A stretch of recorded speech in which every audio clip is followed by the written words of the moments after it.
Hey y'all, welcome back. Episode 18 of season 2 of the Manly Musings podcast. Sorry, I sound like crap tonight. I'm getting over a little bit of a head cold. I blame my wife, who was sick last week and just decided to pass it on to me. But tonight we bring back one of the quacks from Two Quacks and a Panda, Mr. Chris Alico. So welcome back, Chris. Thanks for having me. Hey, well, your stupid team is in the Super Bowl, so I guess we'd be nice to bring you on, right? I want to say before we continue, full disclosure, I'm being told this meeting is being recorded by the host or participant. By staying in this meeting, you consent to being recorded. I'm hitting got it, but I'm not consenting to being recorded. Well, too bad. So sad you are. Oh, We'll just tell Andrew to blur out your whole little section for the YouTube page. How's that? we will do that because now that we don't do Two Quacks and a Panda anymore, we've retired the show because Mike got too busy to spend time with me every week. Oh, Panda went to law school and he's not my lawyer. oh, that's Oh so man, sad. That's that like is really sad. Yeah, I know. you guys lasted for like 6 episodes. I know. What a run. It's a great run. What a run. Hey, you know what? Kevin and I literally had no idea that we'd make it this far. We're at 70 episodes so far, and we Is did this number 70 for officially? yes, 18 plus 52. I gotta say, Math, listen Merrick, to all of I'm them. gonna stop you right there. Math and me don't get along together. That does not make any sense. I don't know math, so Wow. You might be the first person of Asian descent that does not know math. yeah, making history out here. Jeez. Okay. Wow. Good for you, Kevin. All right. I've listened to every episode, by the way, and my favorite ones are the ones where I mute it when Robbie's talking. Perfect. Those are my favorite ones. Oh, It's just like Kevin having a conversation with himself. It's great. Oh my god. I appreciate you, sir. so Andrew has to remake your bleep sound too now. Yeah, he because lost it. He lost it from when you were talking about what I don't even remember. And I don't, oh, we were talking about Deshaun Watson. Yes, Sean Watson. Don't repeat it. Well, I'm not going to repeat it, but whoever wins the Super Bowl is going to go hang out with him for a weekend, I'm sure. Probably hang out with Antonio Brown right now. Let's be honest. You guys bring me on the show, and Kevin, you were at yoga, is my understanding. Yes. So you went to yoga to get all peaceful and zen, and then you spend an hour with me. It just sounds counterproductive. I mean, honestly, it's okay because I didn't go to yoga last week because I got stuck in traffic. So whether, I get riled up being up here with you, it's all good because I just need to get it in. So There you go. we're out here in these streets. Wow. Look at you being so zen, Kevin. All right. Yes, sir. Should we talk about the biggest thing that happened in sports world besides the Super Bowl before we jump into that? Sure. Because Kevin, you had thoughts, and I want to start with you. So what are your thoughts on Mr. Kyrie Irving now officially? Today it was made official that he is going to the Dallas Mavericks. It's a very interesting move just because number one, we don't know if he signed an extension. Have we found that out yet? No, there's no talks about extension from what I've seen. Yeah, so basically, I'm looking at the Mavs and Mark Cuban. They're doing what they did with Paul George when Paul George went to the Thunder. They're going to try him out, see what he can do, see if he can convince them to be there for longer. And if it's worth their while and it works out, they'll give an offer for him to stay. If it doesn't, then they're not tied down to anything. So I think that's honestly what Cuban is looking to do. He's looking to try to find a partner for Luka. I mean, with Kyrie, there's many different, pluses to it. He's never had a dynamic scorer to play with before, like Kyrie. There's also a secondary ball handler. So Luka doesn't have to play point guard all the time. He can play off the ball. You have Kyrie, who is going to Dallas. It's definitely wasn't a team on my radar, but if he proves his worth, and wants to stay there, maybe he'll take the money or whatever. But I know he's looking for like 4 years, the guaranteed max. Maybe he's just gonna use Dallas to play into a higher contract, but it will be definitely interesting to see. I think it's really going to be the key on what happens, because I really definitely think the Mavs, worst comes to worst, if Kyrie walks, they now have a buttload of money to go after somebody else. So I kudos to the Mavs for trying to mix it up, because I think we all know, if you ever watch the Mavs play, Luka needs some help, and Mark got him help. So yeah, that's my thoughts. Oof. I don't like it, but I do like that the Nets owner said "screw you" to Kyrie and didn't send him to LA like he wanted. I don't. If I was the Nets owner, I would do the same exact thing. Hell no. Why would I? Why would I try to make you happy while you've been making my organization hell? Well, it is funny because if you look And I at like what the Nets got in return. yes, and they Also, tried to flip Dinwiddie. Dinwiddie already for Fred Van Vliet. No, that That's would be interesting. yeah. Fred Van Vliet's not as good as I think everyone thinks he is. He's good, but not that stellar of a player. He's a good player on a good team. I also think the Nets win out on this trade by far.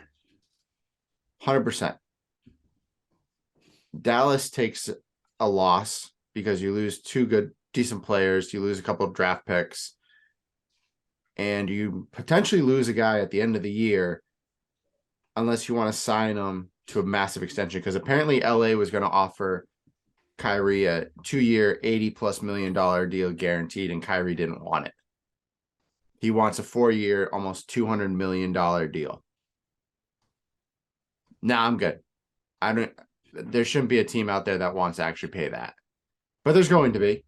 We all know that. That's the NBA. So they're going to be able to pay it. But it's just stupid money for, in my opinion, someone that's a headache at this point in his career. And he's a phenomenal basketball player. He's just a headache with other things. I agree with Merritt there. I've got 3 thoughts on Oh, this boy. trade.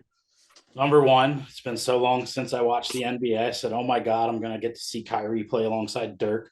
Come to find out, Dirk's retired. Number two, he's going to find out really quick in the great old state of Texas that the world is not flat. Number three, Kyrie and Luka together would be a hell of a 1-2 punch, but I think they gave up too much in draft picks, which back sets them for what they're getting between the two of them together.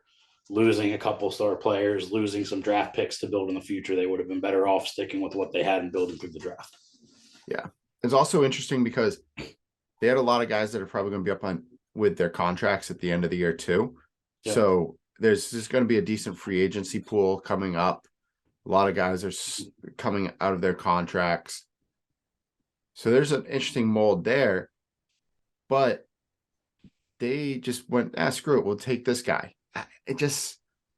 But again, that's exactly why I don't think there's as much of a risk as people are thinking, because if Kyrie wants to walk, let him walk. That means there's that much salary they can use on somebody else if it doesn't work out. So I don't think necessarily, and you would hope that would work, because, you sent some draft picks and sent some good players away, but they didn't tie him down. So I think I don't think I'm as worried as if I would be for other teams if they were to lock him in, because truth be told, we don't know if this is going to work. These are two guys that need the ball in their hands.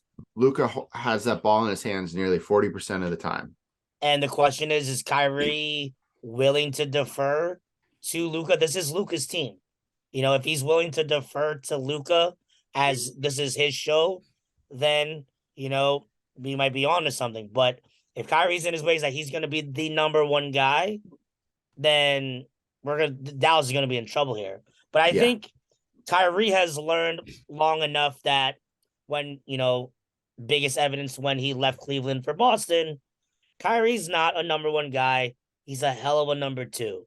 So if he's cool with being a hell of a number two with Luca, who is a hell of a number one, I think it could work out. We just got to see how it plays out right now. It And is worst comes to worst, Dallas gonna have enough money to try and get somebody like Giannis.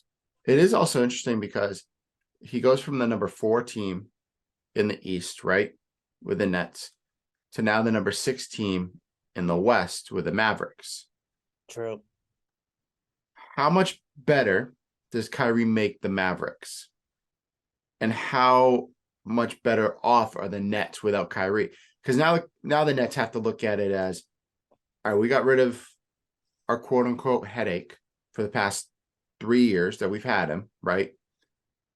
He has never played a full season with the Nets due to injury, due to sitting out, due to whatever. How much better off are they without him? Now do the Nets turn around and say, hey, do we trade Durant? Because this will lead into my next point.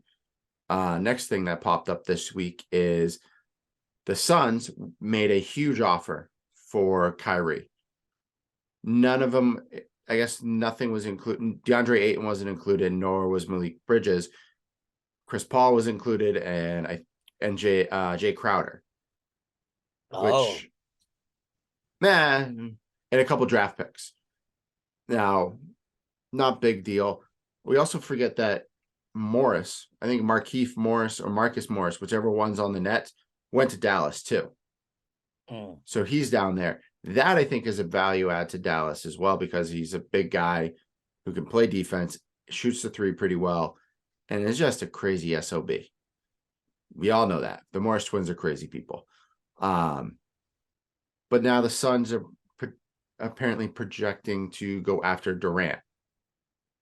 Who do you give up to get somebody that's Kyrie's here, Durant's up here with ability on the court? So it'll be which is interesting because if the Nets are third right now in the East, you're pretty much essentially throwing away that seed when you throw away Durant, unless you're gonna get somebody with considerable value in return. There's not enough value on that Suns team to give up for Durant. Like, I mean, if I were the Suns, I would have given up Mikal Bridges. I'd give them DeAndre Ayton and his crazy contract. I'd give maybe somebody on the bench that's not playing, a young guy, couple draft picks, and then I'd send Durant. And then in that's what I would do if I were the Suns or the Nets. But I don't know how many picks the Nets want in return for Durant. I would assume they're looking for a considerable amount, at least 3 first rounds, couple second rounds. Yeah, you would need. I would say if you're the Suns or whichever team goes after Durant, you need to give up at least a minimum 3 first-round picks and a second-round pick, just pick wise, and you're giving up 2 to 3 players. And that doesn't mean that because that's the value, but that's to max the contract, to meet the contract restrictions that you have. Durant is owed 30-something million, 37, 38 million this year. So you have to make sure the numbers match on the back end, or the trade's not going to work, because you're not going to, if you're the Nets owner, you're not taking more money and then paying more of a tax on top of that by giving up Durant. You want to pay the same amount or a little less. So I think if you see Durant get traded, I think you see Chris Paul get traded in that, because his contract is massive out there. So maybe you can keep Bridges and you send Ayton and Paul and a couple first round picks over. That might do it, because you get a point guard that's out of his prime. No offense, Chris Paul. And you get a center who's in his prime, who is a much better offensive player than Nick Claxton, though Claxton's been playing well the past few weeks. And you have more consistency on both ends of the court with him. And you had somebody that wanted to leave Phoenix initially because he signed a match offer. I forgot what team in the offseason, but then Indiana Pacers. The Yeah, Pacers matched it. So I mean, I think it would be a win-win each way, and because I just don't think there's nothing left with that threesome of Ayton, Booker, and Chris Paul. I just don't think there's anything left they could do with that. Yeah, I'm off the Booker train. I don't think he's as good as we all think he is. He keeps getting hurt.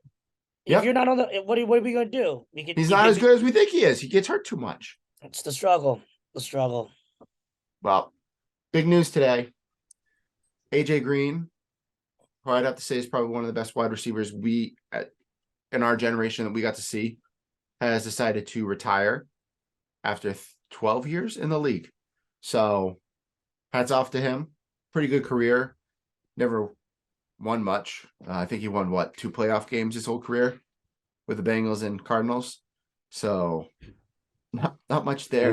His main team got good as he left, and I almost think he called it quits a few years too late. But yeah, I was quiet about it. I would have, and I respect that in a world where we're on retirement tours. Yeah, I respect that. I respect him with his retirement. I respect JJ Watt with his retirement because he did it and said, you know what? I'm done this is the last bit. And he didn't make a big stink of it throughout the whole season. Like we saw a certain player that I put on our stupid sheet because he did it again.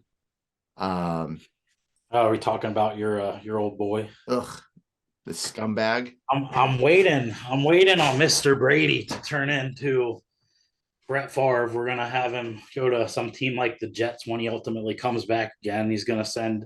You don't have to bleep me out. I'll say inappropriate pictures within the organization instead of what we're actually sent. And only difference is instead of Wranglers, he'll be wearing Gucci. Oh my God. And Uggs. Don't forget Uggs. Yep, he will be the Gucci version of Brett Favre. He's gonna keep coming back until nobody wants him to play anymore at all. Oh my God. Is he gonna then steal millions of dollars from the state of Mississippi? He might. I Well, don't know probably if he need to. He'll just, now that he's retired, he could try to get full custody of his children and just take some of Giselle's money. Yeah, she makes a lot more than he does. Still.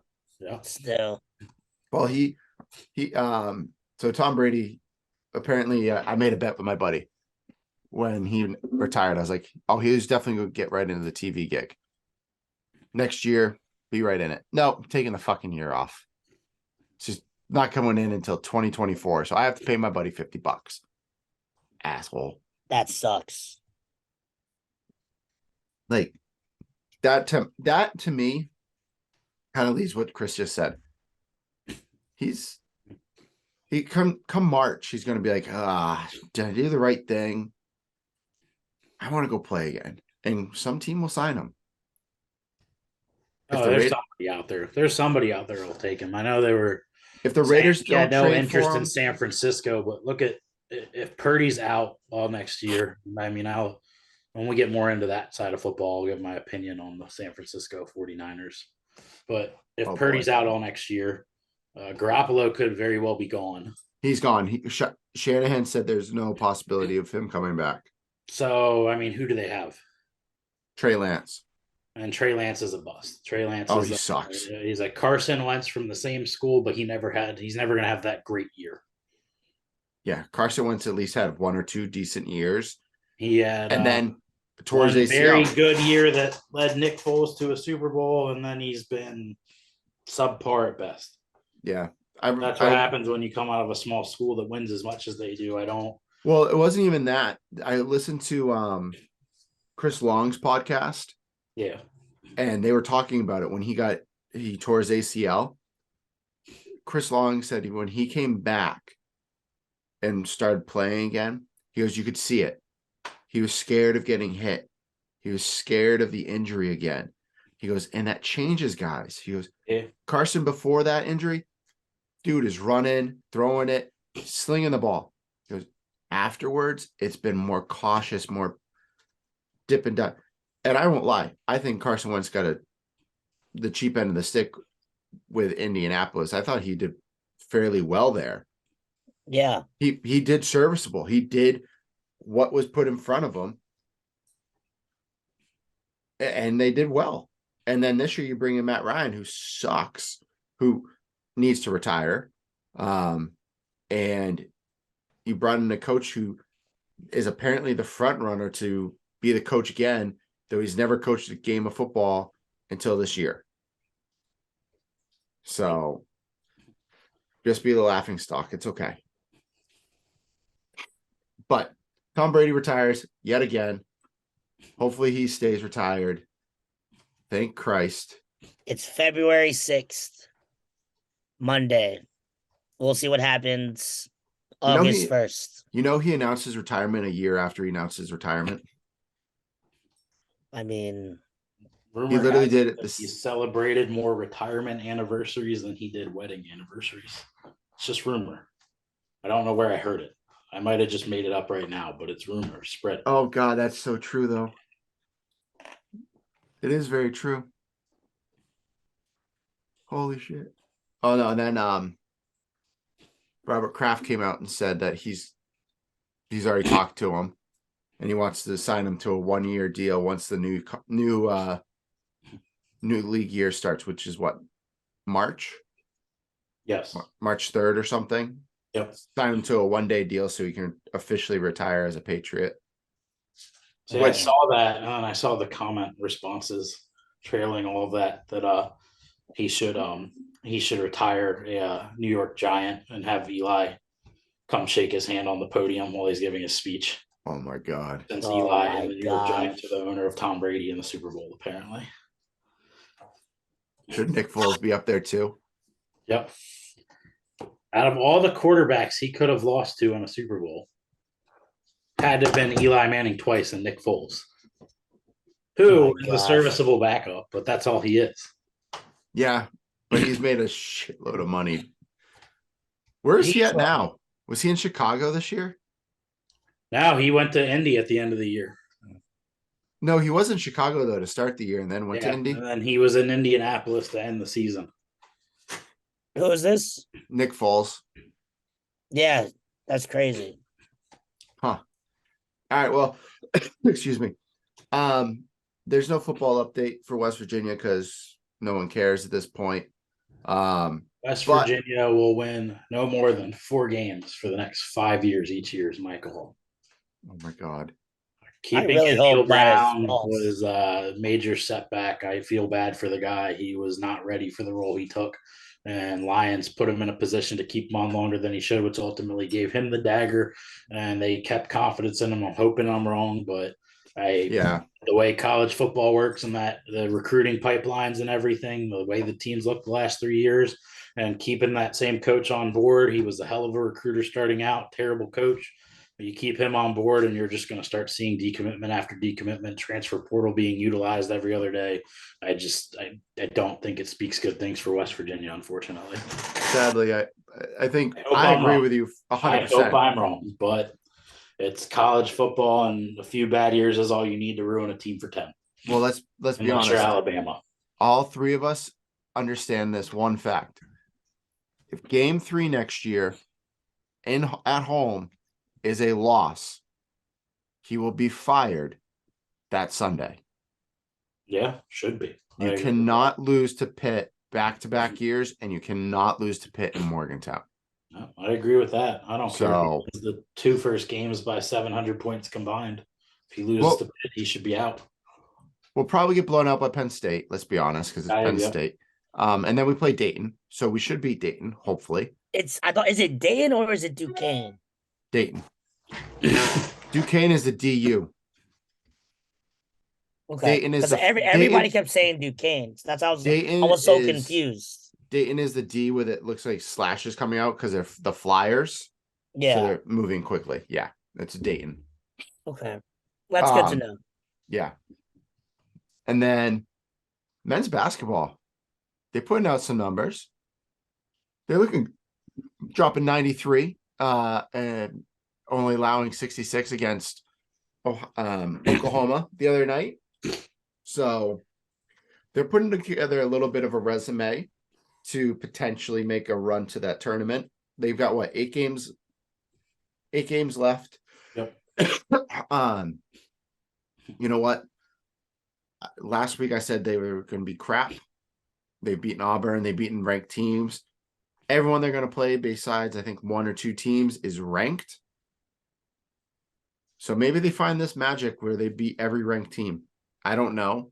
I But feel like watching them this year, that first 8 to 10 games, everyone got overhyped because they were playing really well. yeah, But I think if anything about this team this year, for the most part, wins and losses, they've been consistent. And I think for what we brought in, because we brought in a ton of JUCO players. I made a bunch of jokes about it over the offseason because we brought in a bunch of guys that didn't score, and we're still doing okay scoring. We're playing okay on defense. We're not a great team, but March Madness rolls around. If you're in the tournament and you're consistent, you can make a run. Which is all you can ask at this point for a team that's looked pretty down for a few years now. And they have the Stevenson kid is finally. It looks like he's finally finding his flow in the Big 12. Yep. And we all know Big 12 basketball right now for the past 5 years has been the best basketball conference in America. So good for him to figure it out. And then Bell's been playing okay. But who's the kid that's been coming in? The Asian kid, right? He's not an Asian guy. He's actually from London. Oh, It's okay. Sorry, my bad. He came in the year he came in, he came in from high school. He's from the UK. He played down in Huntington prep school. Yep. He came in a year earlier than he was supposed to because he wanted to come and play and get under the training staff earlier than later. And right now it's paying off. He's blocking shots like Sags used to back in the day. So if he can continue to play that defense is what they've been really looking for. A guy that can play defense down low and get rebounds. Because that's been the recipe to Bob Huggins' success down at WV. He's always had somebody that can get the rebounds, do some dirty work, and play defense, blocking some shots. Think about when we had Sags Kanate, when Derek Culver was on the team a couple of years back. He's always had that person to do the dirty work inside. And I think if he can continue to develop, give him that couple 10, 15 minutes a game off the bench as a spark, Eric Stevenson stays hot, and then another person gets hot alongside with him, we're going to be pretty hard to beat. So again, I said it last week and the last couple weeks, we just got to take it one game at a time. Every win is a huge win. If it's a loss, it's not that bad of a loss because of the fact that half of those teams were losing to a ranked team. They're quad 1 wins or quad 1 losses, you know? I mean, if we can I think everyone's been goaling us to get to 18 wins before the Big 12 tournament. And a lot of people are saying if we can get to 18, which is 4 more wins, so that's half the schedule, then we could probably make it into the tourney. Yeah, they play Iowa State Wednesday. Then they're down in Texas on Saturday. Stay in Texas. They play at Baylor. So let's be straight up. Every team they're playing besides Texas Tech and Oklahoma State are ranked. Yeah, and I think they're ranked in the top like 15. All those teams. Yeah. Win 2 of those, maybe all of a sudden now you're talking bottom of the top 25. Win a couple of those big games. They've had the strongest. Move yourself up to the Big 12 calendar. The schedule. Even if you don't get ranked after those games, you're still looking at those key wins at the end of the year with the teams on the bubble. Yeah, and if you can make say Wednesday night, we're at home, we know it's going to be rowdy. Let's say we beat Iowa State, we go to Texas, and we lose to Texas, which would suck. I hate losing to Texas. Go to Baylor, win at Baylor. Okay, so there we go. We're 2-1 in the next 3 games. I'm not going to say it's an easy win, but Texas Tech, we should beat them. We blew them out. They'll probably play better this time around. And it's at home for us. Then the game that we should never have freaking lost against Oklahoma State at the beginning of the year comes back to us. We play them at home on the 20th of February. We should win that game. There's no Marcus Smart in the crowd. There's no reason Eric Stevenson should be grabbing his gonads and yelling at him. So win that game. Then you go to one of the hardest places to play, the Fog in Kansas, the Fog on the 25th. That's a toss-up. I'm going to say we lose that one, right? So at that point, you're 1, 2, 3, 6-2 going into the final 2 games. You go to Iowa State. I might say you lose that because going away, playing a ranked team is pretty tough. But then you go home and you finish it off against Kansas State. Another game we should never have lost at the beginning of Big 12 play. So maybe we can make up for those losses that we've had and finish out, 5-3 in the last. I mean, you had us 8. the idea we would be 6-2. That's 20 wins. We're a tournament team if we're 20 wins. You're a tournament team if you hit 19 wins and you make it to the second or third round of your tournament. So if we can make it to the semifinals of the Big 12 tournament, I say that we're a tournament team. If we cannot make it to the Big 12 past like the first or second round, then I think you're out on bubble and you're more than likely in an NIT. Just because you're not be able to push through to those bigger teams. And you have a bunch of teams ahead of you that are nationally ranked. Yep. That's going to be the hardest part for us. But I like what I'm seeing. It's better than the football program.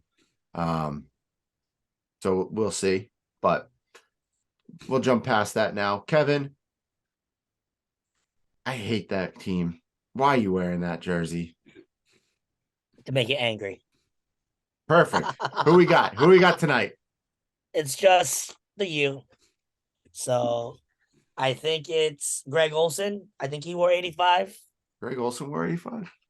Possibly. I don't Didn't remember. Andre Johnson wear 85? Andre Johnson usually wore like number 80. I need to But look this up now. Yeah, I'm looking this up now. 82 was Greg Olson. Unless it's Kellen Winslow, which would be damn.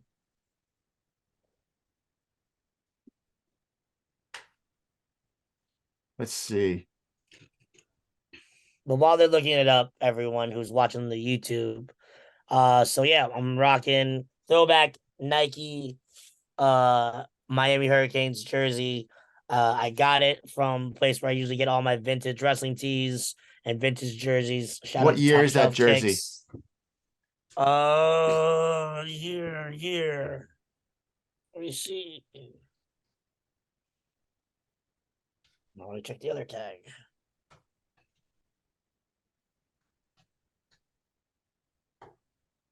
I'm not sure what year. Okay. Why? Because I'm just trying to figure out by the design of the jersey what number what era it is. Nice. There's a year here. Nope, no year there. These are ugly jerseys. Yeah, but so I just figured, shout out to the place where I usually get these top shelf kicks over in Jersey. They got a great YouTube channel too. And then that's how I end up finding some of their stuff. So I figured I'd just buy them as a little Christmas gift to myself. And yeah, Merritt, while you're looking for who wore number 85, talk about your hat. Oh, this hat is worn specifically to piss off somebody on this podcast tonight. It's a Kansas City Super Bowl championship hat from when they won a couple of years ago. I literally got it when I just put in a drawing for 47 brand. They do mystery boxes. Nice. Got this in an LA Dodgers World Series hat, and I got rid of the Dodgers hat and the Tampa Bay Bucks hat because I didn't want either of those. I was like, this one's not as bad. So I got this one, kept this one, and seemed to be a good idea to wear it tonight. Just, for a certain reason. I don't know why. Couldn't tell you. No hate on Big Red. That man has a special place in my heart. I'm happy he won his first, hopefully only Super Bowl title with Casey. But gotta say, I don't really have any bold predictions yet for this game as an Eagles fan. Merritt's wearing that hat to piss me off. Andy Reid is 28-4 after the bye. 3 of those losses have come in Super Bowls. Hey guys, you know how stupid we are that we didn't figure out who 85 was? Who was it? Ocho. He didn't go to University of Miami. That's what I came up with. I said Ocho Cinco. I'm like, no. Or David Ngoku. He was 86 David- at Miami. Or 85. David Njoku went to Miami, but this jersey is like He was by the time he 86 was at born. Miami. No, he's 85 in Miami. I have a picture of him right here, number 86. They said 85 on the Wikipedia He's page. number 85 on the Browns. I don't know. Number 86 at Miami. When maybe if I can figure out what year the jersey's from, then I can give you a better answer. I apologize. I just have to take the here, you know what? Let me look. I'm gonna go off camera so I can take the jersey off. No, don't go off camera. Well, No. it's too late. Well, that's all right. No. Who's 87? Reggie Wayne. No.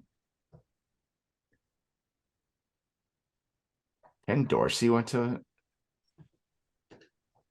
Interesting. Oh. Dude, Ray Lewis in college looks scary. Like straight scary. He's got like the half shirt. So it's just showing his abs off. I'm like, oh my God. Oh, Kevin, I'm super disappointed in you right now. The whole reason I Sorry. joined this podcast tonight was to see you shirtless. Here we are. You've got your shirt off. And no Blocked the video. camera.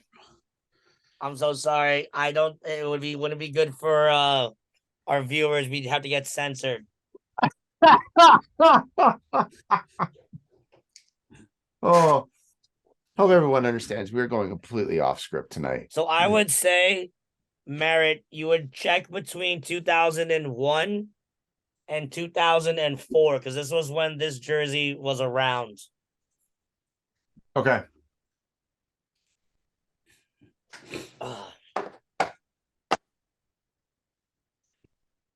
I have to say, this jersey does fit me perfectly because I'm so rotund now that like this extra large I'm is so like rotund perfect. now. You're Hey, being rotund ridiculous. Oh, it's actually a large. being rotund is underrated. It's like, oh, this is a large from the early 2000s. So, like, literally perfect. It's an extra large now. Wonder if I can go. Oh, yes. You found it? I'm hopefully going to. Uh-oh.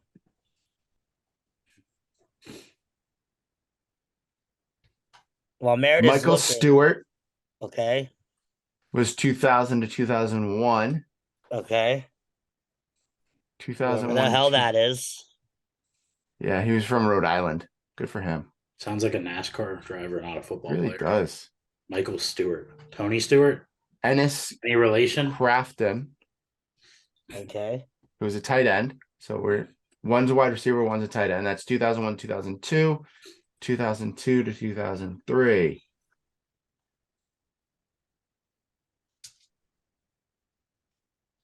Ryan Moore, wide receiver. 2003 to 04.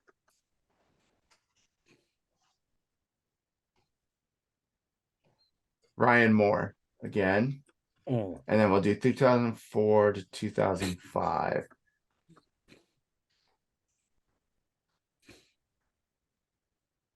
Ryan Moore. So let's just say Ryan Moore.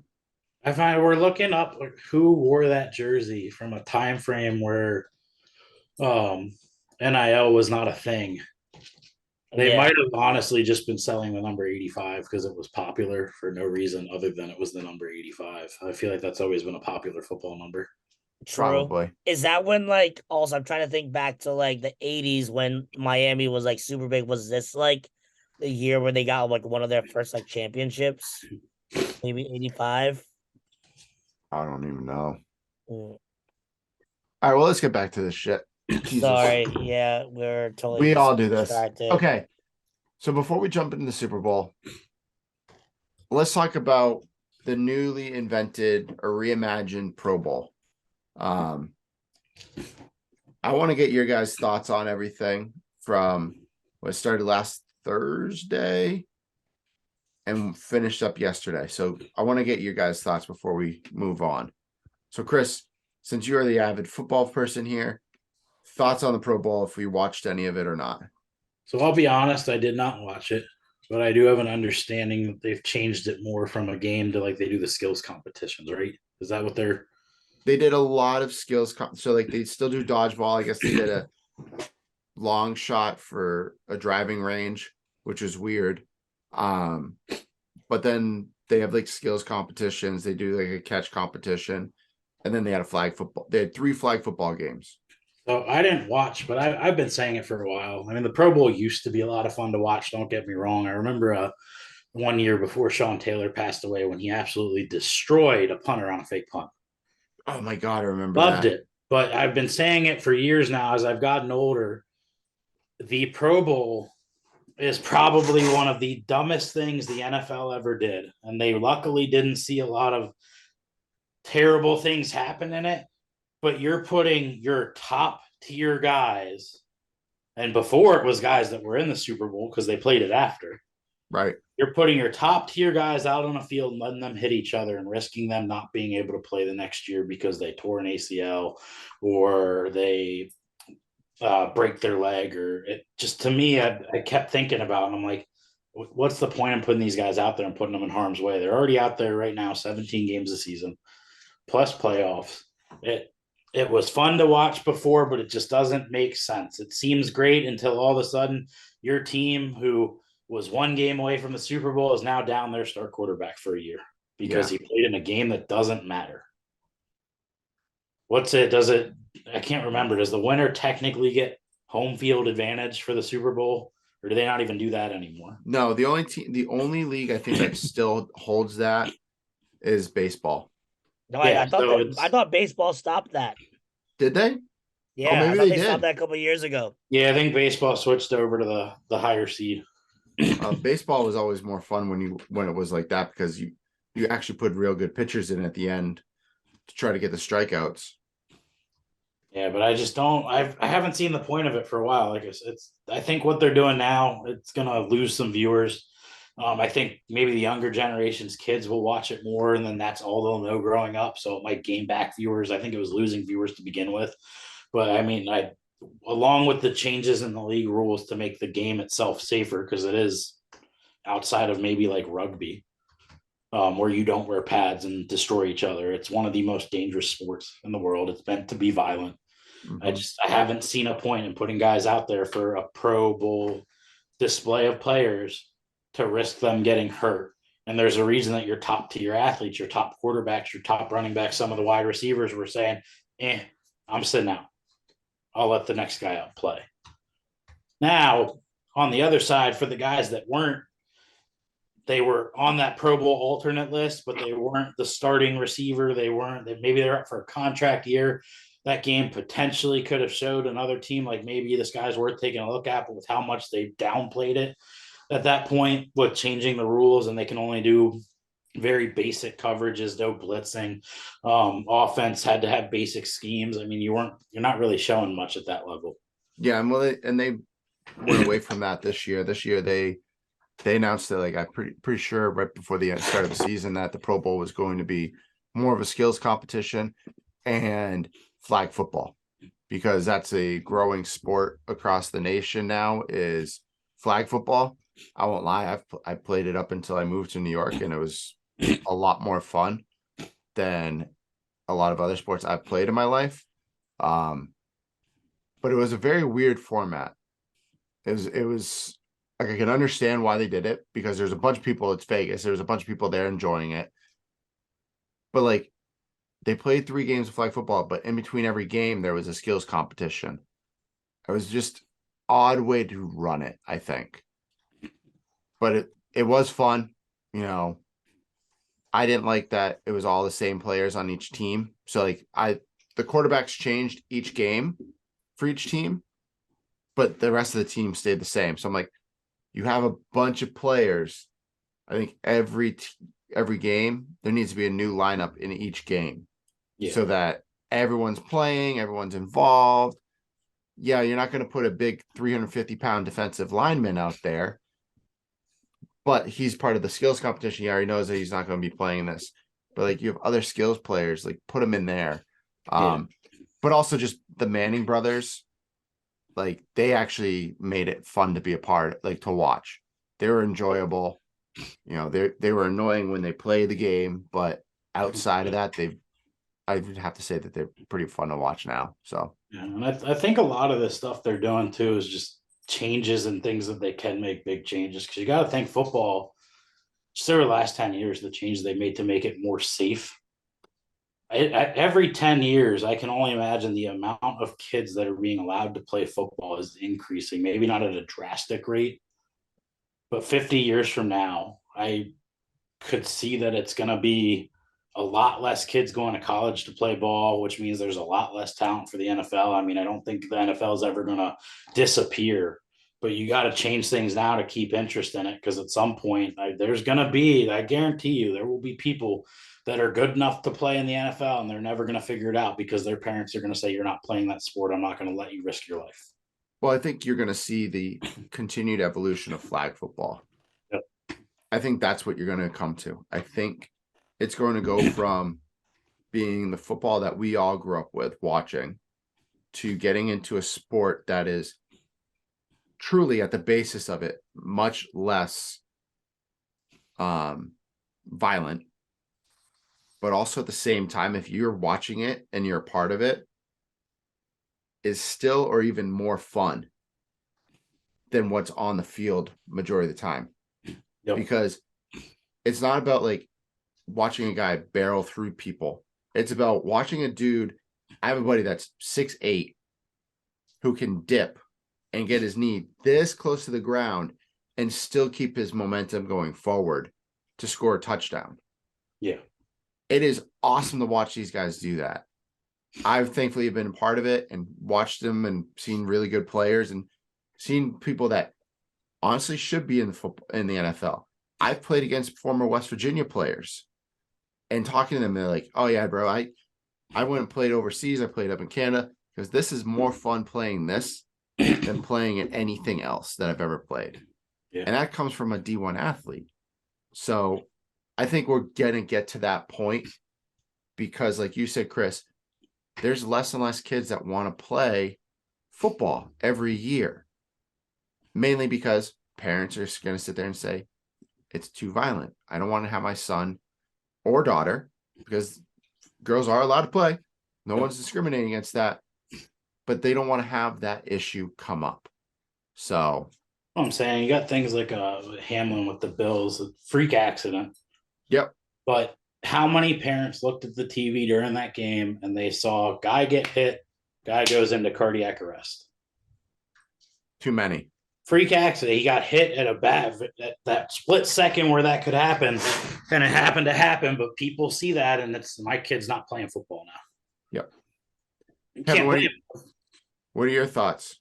I don't really have any thoughts. You guys are the expertise on this stuff here, but I didn't watch any of it. I did see some of the earlier skill stuff where they played dodgeball on Friday, which I thought is hilarious. But Dodgeball's always been fun to watch with these guys. yeah, but yeah, I mean, you guys are the ones that know more about this than me.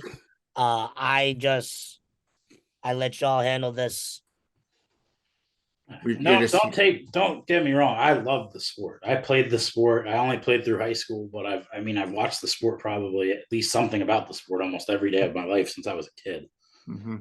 Absolutely love it. I hope that I don't have to live to see the day where it turns into a flag football league, because I like the violence. But as a person who's of age, who does not have children yet, but sees people with children and dates a girl with kids. Like I get that from that parental standpoint of like, I don't know if I'd want my kid playing. Yeah, that's kind of Because where I'd I'm be at. afraid of what could happen. But I Like, love the sport. like I'd let my kids play soccer, lacrosse, basketball. My wife and I, we were at a hockey game a couple weeks ago and our friend's daughter was having a blast. And I went, you know what? If my kid wanted to play hockey, yeah, it's expensive, but I'd let him play because there's those freak accidents. We all know those happen.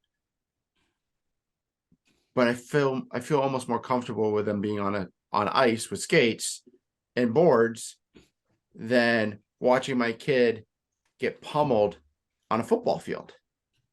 Football is one of the few sports, and there's hitting in other sports, like you mentioned lacrosse, hockey, but football is one of the few where it's legitimately here's a ball, the goal is to go hit the guy with the ball. And not just hit him, you want to violently take him down. You want to, when I was coaching last year, we'd key in on guys that were bigger guys on the team that we could figure out like who can we pop really hard earlier in the game to show the rest of the team to be scared. Yeah. And at one game, we had a guy we were watching tape over and over again. I looked at one of the coaches and I said, look at him. And he goes, yeah, he's looking down the line at the ball every play. It was a lineman. He's staring at the ball with his head turned to the side. We said, we're going to crack block him. We're going to send tight end down to smack him because he's never going to see it coming. He never did. Knocked the kid out of the play on the first game. That wasn't the goal. The goal was to scare him. But we told him to tell the guy, go hit him. He's looking down at the ball. You want to make sure he knows he needs to look up, and then he's going to start jumping off sides. But the rest of the game, the team played scared. And that's something you do in football. You're not trying to go hurt someone. You want to be legal. You want to not go super excessive with your hit. But it's football. If you don't hit the hardest, they're going to hit you harder. Yeah, I mean, you also don't know what an excessive hit is. It's tough to see because, God, when we watch football during the NFL season, all three of us, when we see a big old hit across the middle or anything along those lines, we're all going, oh. Yeah. But we don't know the excessive force that's behind it because Chris played up until high school. I never actually played like any type of regular football. Kevin played no type of regular football, I don't believe. I played flag. I've played lacrosse. I played all these other sports that are violent. I still, to this day, I'm like thankful that I never played actual football because I know I would have gotten killed. I know how I felt Saturday mornings after Friday night game, so I could only imagine how it felt on a Sunday morning after a Saturday D1 game or a Monday morning after a Sunday NFL game, because you're talking these guys are hundreds of times faster and stronger than the guys you're playing with in high school. And I lined up against the guy for 3 years of high school without getting drafted second round to the Chicago Bears in 2014, I think, Ego Ferguson Jr. Great player in high school. He had never played organized football until his freshman year of high school. He came out of Mims, Florida. His dad was successful. His parents had split up. He lived with his mom in Florida in a very bad area. He came to small town Frederick, Maryland, and started at St. John's, where I went to school. And the football coach looked at him and said, "Hey, you're going to practice tomorrow." Because kid's freshman year, he's on 5'10" already and 230, 40 pounds, something like big boy, big boy. And I mean, I played him when I thought he was good. And then he goes to Hargrave Military Academy for a year to get some better trainers, some better coaches, get some more scholarship offers. And he gained 30 pounds in 1 year. And he went to LSU, which was one of his 47 D1 full-ride scholarship offers. Wow.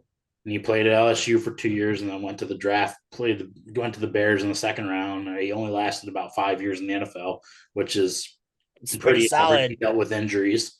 But you know what? He lasted longer than the average. Got caught up in the NFL life, next guy up, and he starts using PEDs to try to get back on the field. You get caught, but I don't shame him for it because I mean, between talking to him and talking to other people that I know people in the league, they tell you that your starting quarterback, if he gets hurt, he'll still come back if he's a star. But if that next guy plays good for 4 straight games, you might not.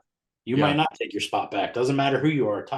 Tom Brady took Drew Bledsoe's job. Yep. And Drew Bledsoe was one of the best at the time.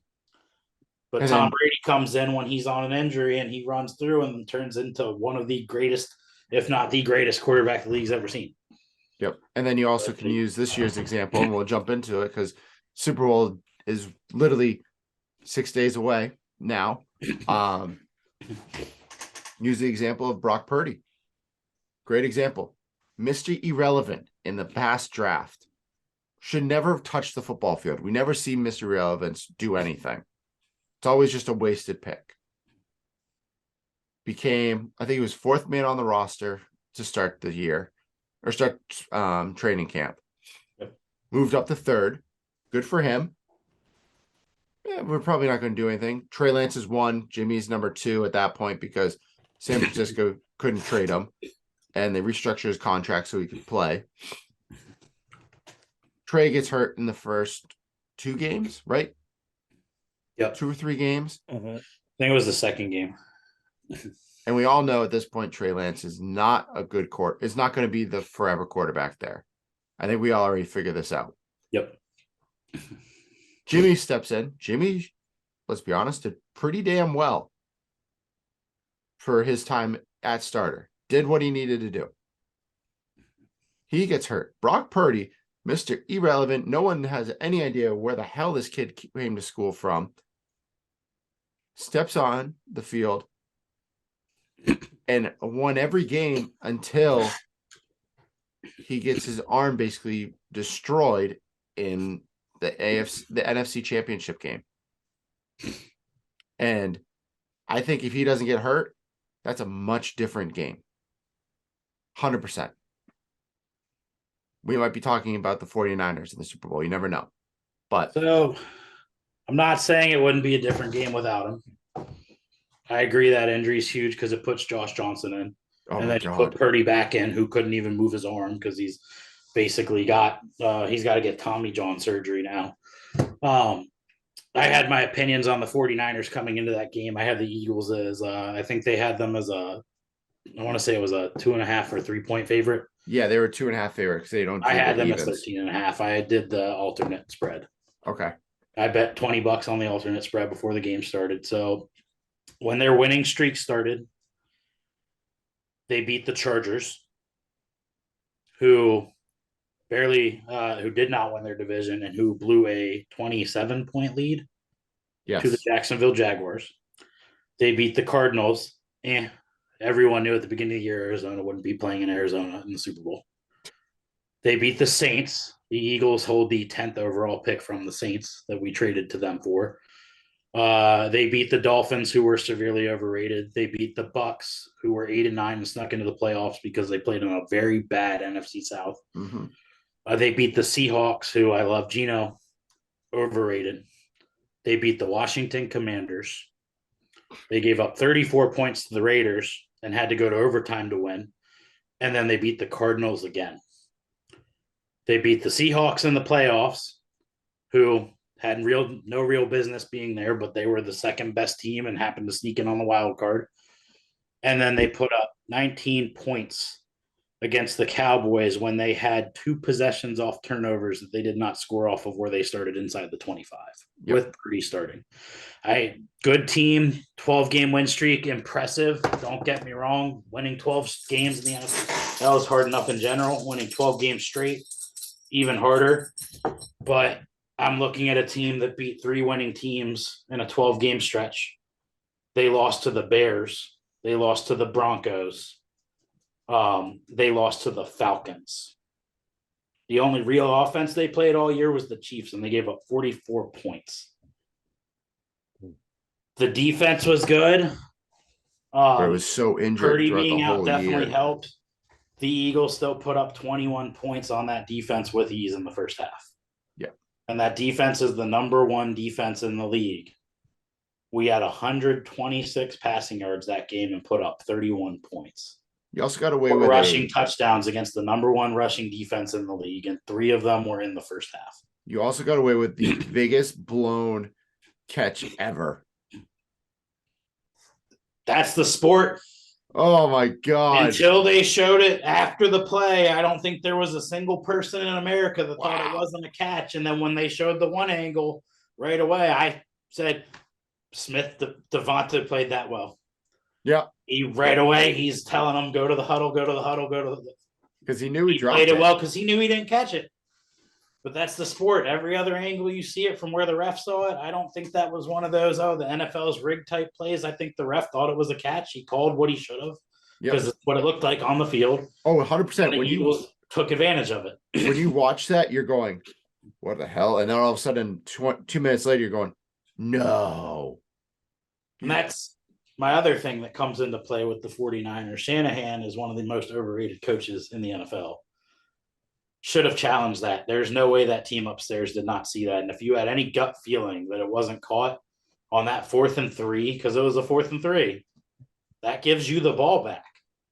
It puts you. It doesn't give the Eagles a touchdown 2 plays later. What? It would have put them on like the 50 or I think we were on like the 50 or the 40. It was, I think, a 20-yard play. Yeah. So you get the ball back. I mean, that big of a game, I think he should have challenged that. Yeah. But Shanahan consistently blows big games. He's in San Francisco. He's almost like Andy Reid in Philadelphia. So he needs a fresh start is what you're telling me.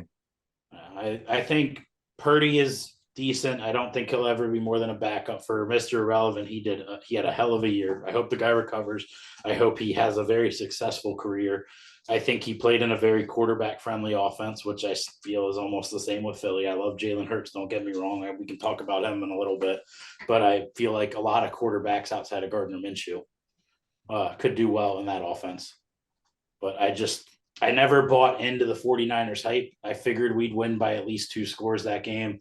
Purdy going out made it easier. I will definitely say it would have been a different game. I think it would have took us till the second half to pull away if he had not been in. Or if he had been and hadn't got hurt.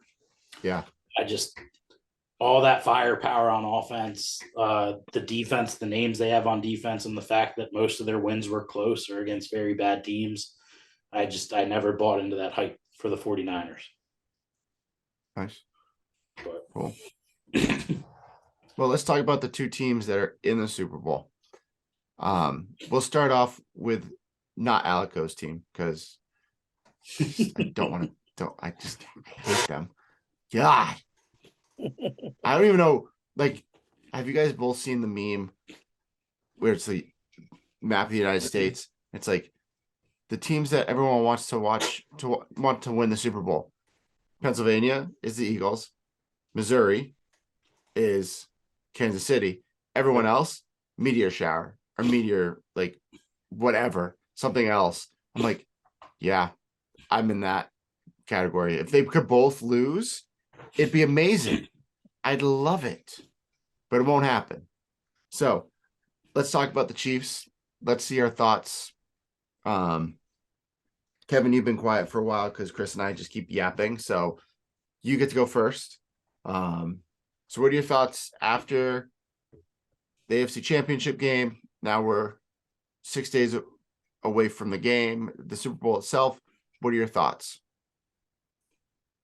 Same thoughts as I have this week. I hope both teams could lose, but if I'm choosing one of the better evils, I'm going to give it to Mr. Mahomes because I don't know. I just feel like when you have a great player, you just do what you're supposed to and pull it out.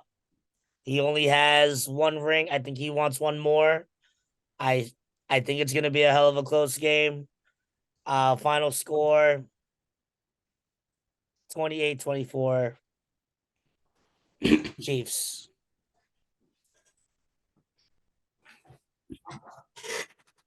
Oh boy. All right, Chris. I put a lot of thought into this. It's hard for me to pick a winner because I think both teams, I think they're even. I think Chiefs win the quarterback and tight end battle. Yep. I think the Eagles have the better offensive line. The defensive line's a toss up depending on the day. Mm-hmm. I think that Eagles right now have wide receivers that are better than the Chiefs because of injuries. Have we gotten an Secondary, update I on think, would go Hardman? to Philly. Linebackers would go to the Chiefs. So I think they're pretty even across the board. Have we gotten an update on Hardman from the Chiefs if he's going to It play? sounds like he's not playing until next year. So That is a big loss right there. but I mean, I think it's pretty even. I think obviously Andy Reid has the coaching experience over Nick Sirianni. Just in terms of tenure. Reid has been known to choke in the big game. I was saying it earlier. Reid is 28-4 after the bye week, including first round bye and the bye week, the additional week going into the Super Bowl. 3 out of his 4 after bye week losses are in the Super Bowl. So as much as the man's a genius, and obviously you play in a lot less Super Bowls, but as much as he's a genius at maneuvering that bye in the middle of the season and the first round bye, when it comes to the Super Bowl, that's like that bye week doesn't necessarily give him an advantage. I think Andy Reid's got a lot to play for because it sounds like he potentially might be retiring. His offensive coordinator is looking at leaving, which is a hell of a mistake. That guy should go to head coach, but I don't think if Andy leaves that he takes that spot. I think Sirianni has a lot to play for too. I think so. They say he got let go by Andy Reid and the Chiefs in 2012, which led to him going to Indianapolis, which ultimately opened up the door to his head coaching gig. So this is his prove it matchup. Kind of saying, I respect you, Andy, but this is what you get for letting me go. I get to beat you. I don't think Sirianni is the best coach in terms of play schemes and making game time decisions necessarily. There's a reason last year after we got beat by the Raiders, he gave up the offensive play calling to our offensive coordinator. I think him, like Doug Peterson, though, is a great team builder. And he's got that Philly mentality of that underdog where we don't care if you like us. I think the Eagles win by 10. What do you think the final score is going to be? 31-21. Boy. I think offensive MVP Jalen Hurts won't throw for over 200 yards, but he will rush for over 50. And he'll have at least one rushing touchdown and 2 passing. On the defensive side of the ball, I think Gardner Johnson, who will be covering Kelsey all day, will be the defensive side MVP, as I think he will be a great matchup for Kelsey. I just want the Kelsey brothers to guard each other. I think it'll be a good game all the way through the third quarter. If we do win by what I think it'll be, we'll pull away late in the fourth. Okay. I can respect that. I think Andy Reid, big game, just his record in big games and his time management still is not there. He wasted a challenge very early in the Chiefs game and got very lucky at the end that there was a late hit out of bounds that led them to the field goal to win the game. Obviously, it would have been a tie had that not happened. They would have pushed into overtime, but had that not happened, they did not have the time left and the timeouts to get them into that scoring range. Yeah. They got gifted by a stupid mistake on defense. The worst part about that penalty you're talking about, Chris, is if you watch it, yes, he pushes them, but both of them, their momentum is already out of bounds. Yep. And there's no aggressiveness to that tackle. It wasn't like he's coming in, Mahomes is stepping out, he's coming in from the side. No, he's behind Mahomes. He's chasing him. Mahomes slows up. You can't always, I get the penalty because it's the right call, but at the same time, sometimes you don't call that because of where you are in the game, but also look at it as a momentum thing. A defensive player is not going to stop that fast. Mahomes, one of the most athletic players in the league, is able to.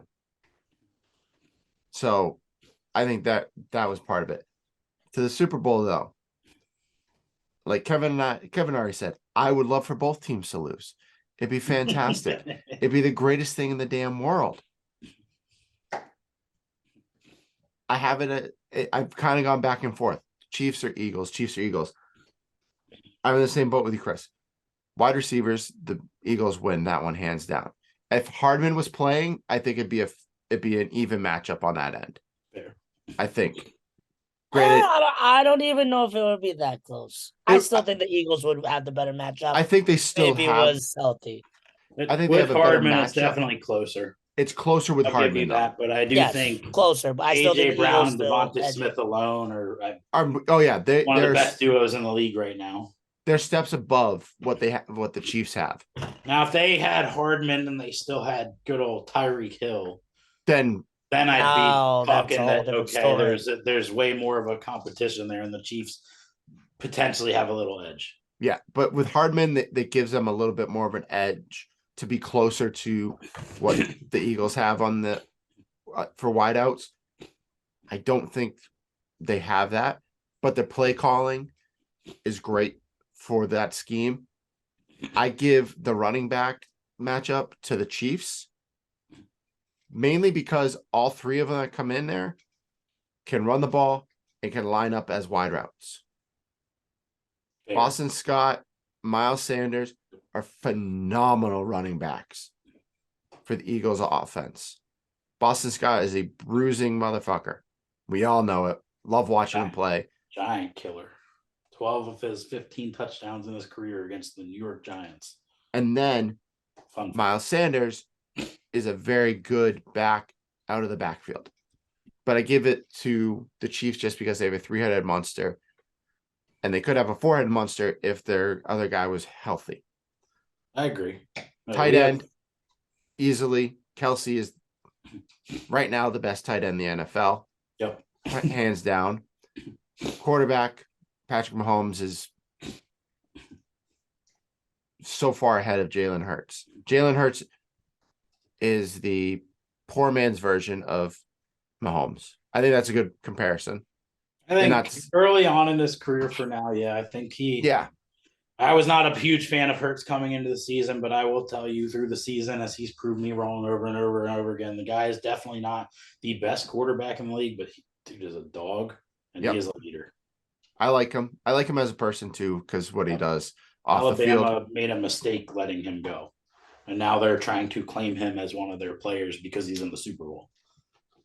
Well, technically is because he was there finished at Oklahoma. He was there for 4 years. Still finished at Oklahoma.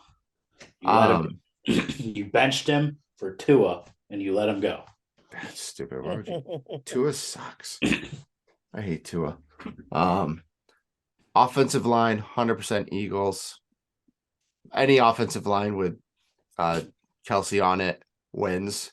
Kelsey's definitely, and I'm biased, but I'd say best center in the league. Lane Johnson is the best right tackle in the league. Lane Johnson playing with a torn groin, and he gave up 0 pressures, 0 hits, and 0 sacks to Bosa. Doesn't the Eagles actually line up with 2 centers technically? We have Kelsey and Landon Dickerson, but they play on at the same time. Playing guard. They're actually keeping him at guard because of the Jurgens that they drafted this year to take Kelsey's spot, because Kelsey ultimately sounds like he's going to retire after this. Should be his last game as an Eagle.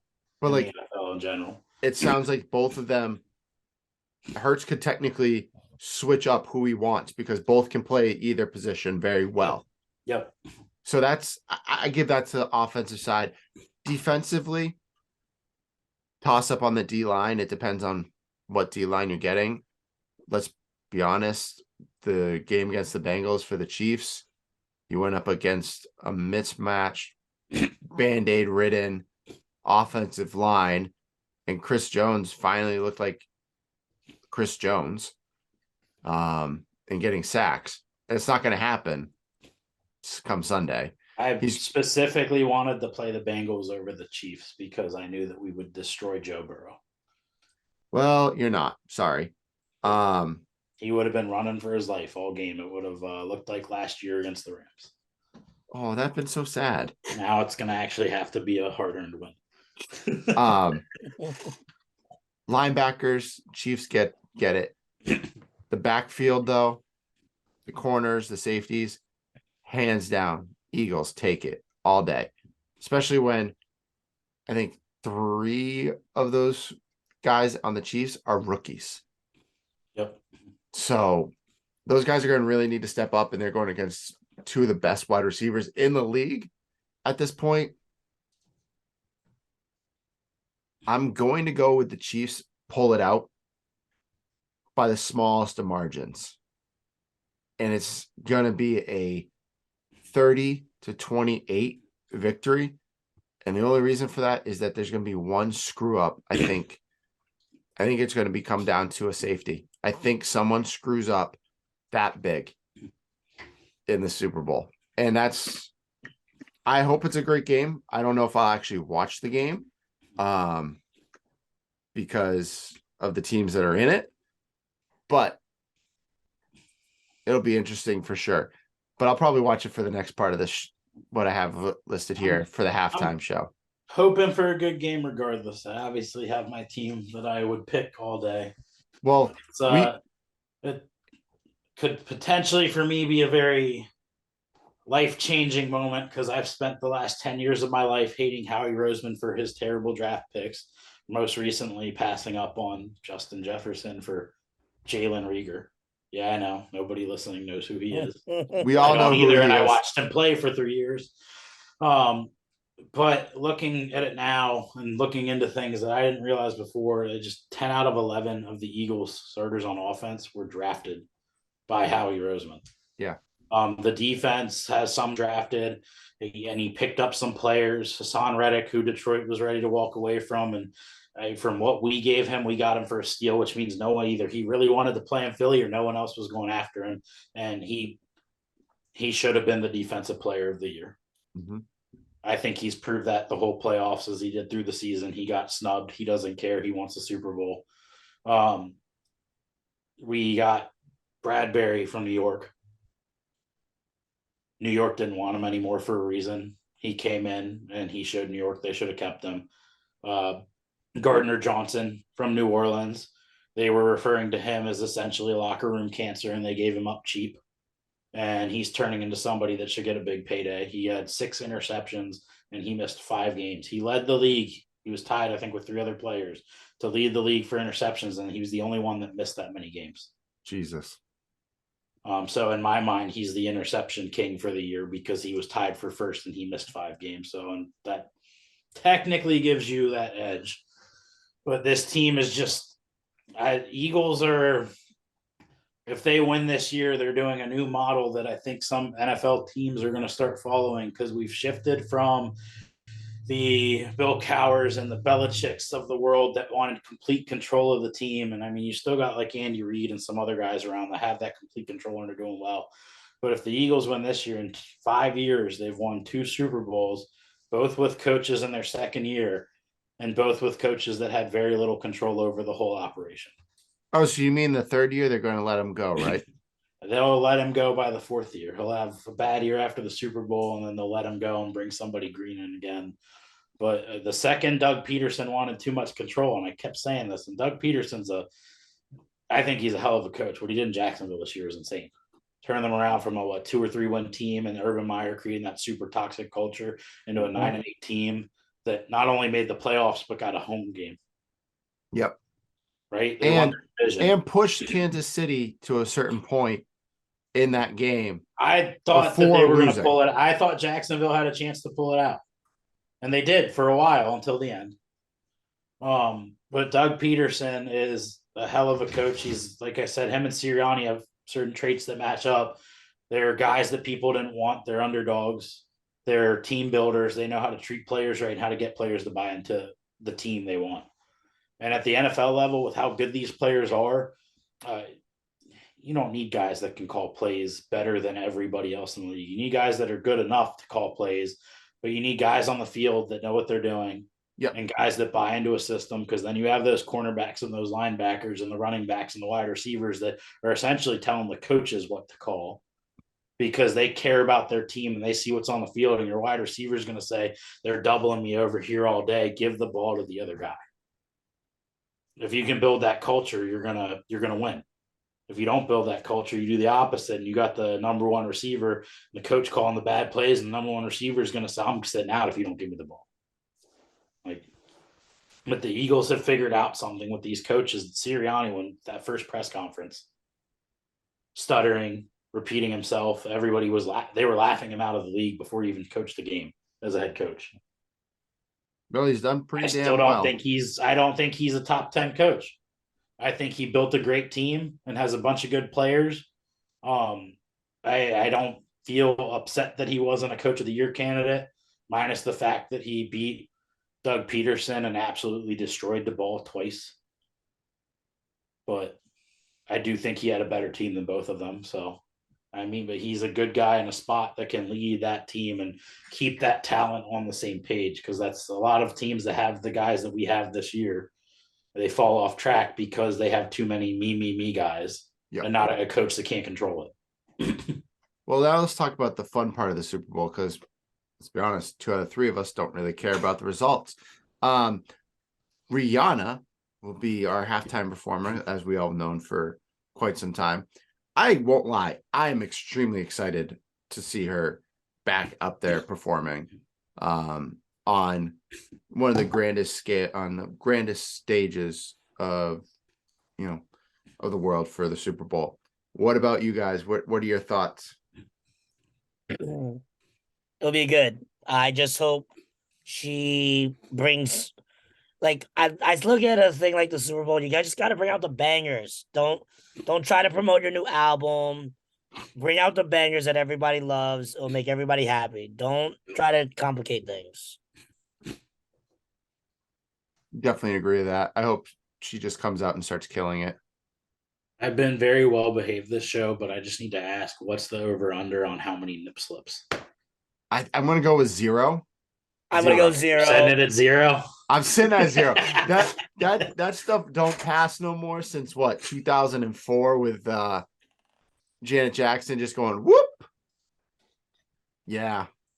They're going to make sure nothing like that ever happens again. So it took forever for finally like MTV to get like control of the Super Bowl. So they'll make sure none of that happens again. But I'm curious the over under on how many guests, if she does bring any with her, if Rihanna brings any guests. Oh man, there's always a surprise guest, but I bet it's going to be Baby Daddy. Baby Daddy? Well, whoever her baby daddy is, I can't remember his name. Or her husband, whatever he is. I don't keep that up that much with pop culture anymore. Rihanna is pregnant. ASAP Rocky. Yeah. Maybe ASAP pops up. I could see that. Doesn't she has Chris, no, I would say Chris Brown, but never mind. I mean, realistically, Jay-Z and Kanye could be potential based on songs she's had. Kanye won't be there. Yeah, there's no way the NFL lets him. Kanye, their football game. I was listening. I was my girlfriend was getting a tattoo at her cousin's shop the other day, and what song came on? Through the Wire came on, and I was like, back in the day before Kanye bumped his head and went wild. Yep, he was crazy back then too. We just didn't pay attention because his music not what he is good. today. Today he's batshit, needs to be locked up and wrapped up in a straitjacket, in my opinion. But we don't need to go that far off topic. No, and with that, Kevin, get us out of here. Or do we miss anything? Yes, we did. Oh shoot! What did we miss? Number 1, we missed your trivia, but number 2, no, I have trivia. Don't worry. So I know you said there's nothing going on about our football program, but this came through. So if you guys didn't know, the MAC, our Mountaineer Athletic Club, which is like the donors club, they put bids for anybody to bid on the Country Roads jerseys. Looks like they must have not told the players, because Zach Frazier, one of our starting linemen, came out with a little tweet today. He wrote, "I played my heart out for this state.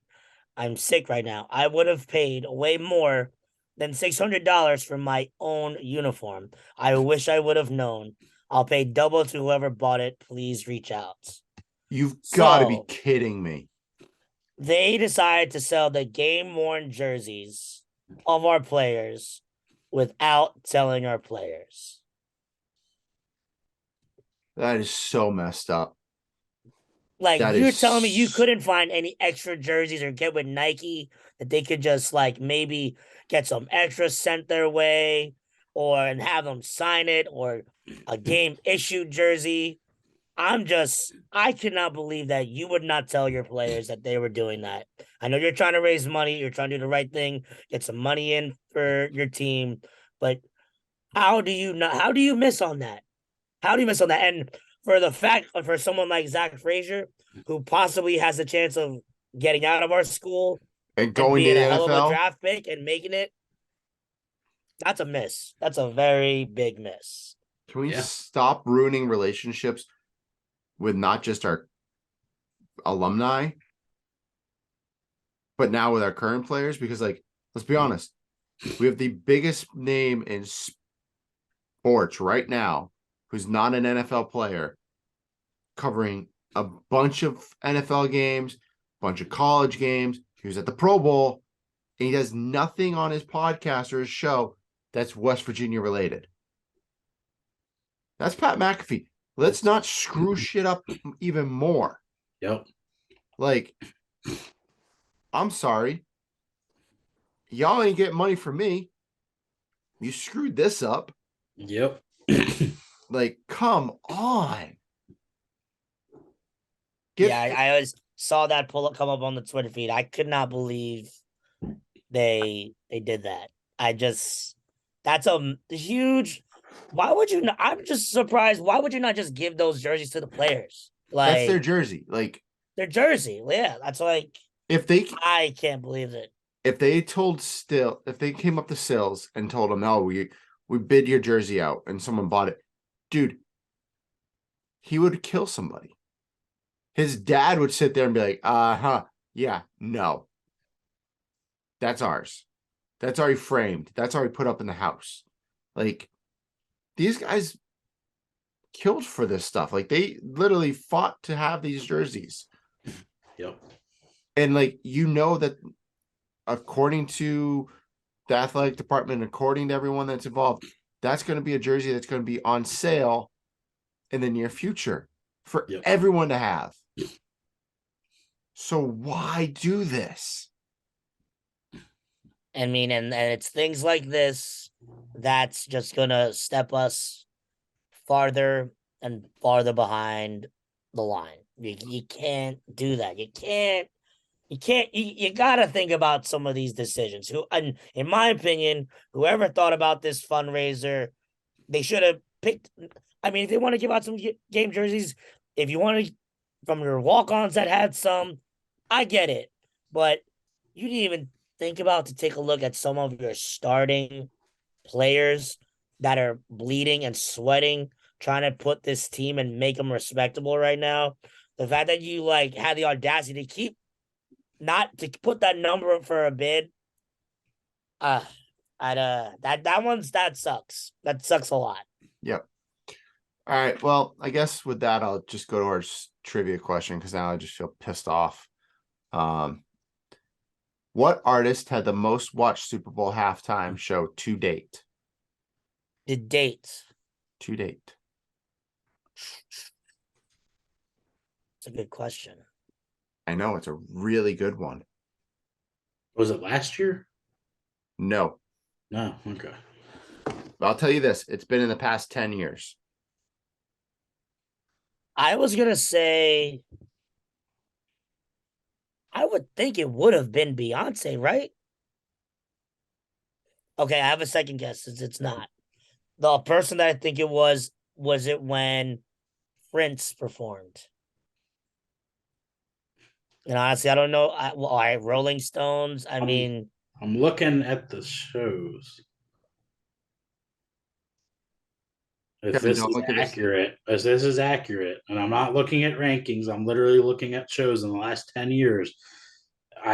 Looking at these names, I would have to say it was JT in 2018. No.